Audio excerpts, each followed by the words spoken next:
So what is the biblical balance? We must hold both of these together. Jesus modeled both. He was aware of the political and cultural realities of his time. In Matthew 22 and 21, it says, "Render to Caesar what is Caesar's," while actively engaging in justice for the poor, sick, and marginalized in Luke 4 and 18, he states, "He has sent me to proclaim liberty to the captives."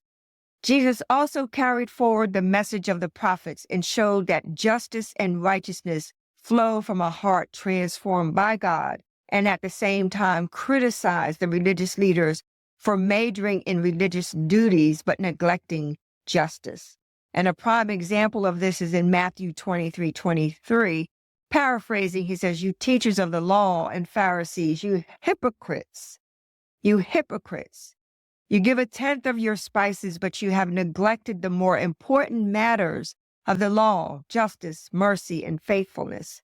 Jesus didn't abolish religious devotion. He said tithing was fine, but he emphasized that justice, mercy, and faithfulness matter more.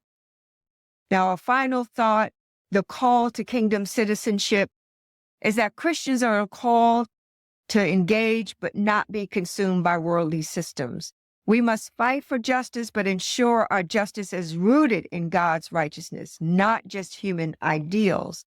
And again, another example where Jesus confronted this exact issue, he rebuked the Pharisees for focusing on human traditions to invalidate God's righteousness. Jesus exposed how the religious leaders manipulated God's law to serve their own self-righteousness. God's command was clear: honor your father and mother, found in Exodus 20 and 12. But the Pharisees created a loophole called korban, which meant dedicating money or possessions to the temple rather than using them to care for their parents. While this made them look spiritually devout, it actually violated God's heart for justice and love by neglecting their families. Jesus called them out. You have a fine way of setting aside the commands of God in order to observe your own traditions. You see, the Pharisees had prioritized appearance over obedience. In contrast, true righteousness isn't about religious performance. It's about living out God's love and justice.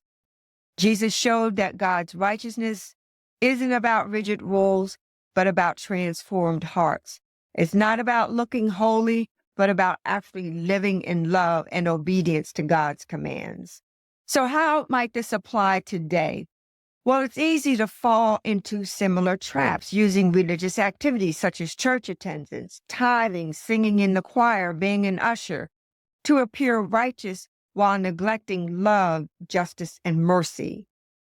Jesus calls us to a deeper way of living out our faith that flows from a genuine relationship with God. Where do you see injustice that the church needs to address? Drop it in the comments and let's start the conversation.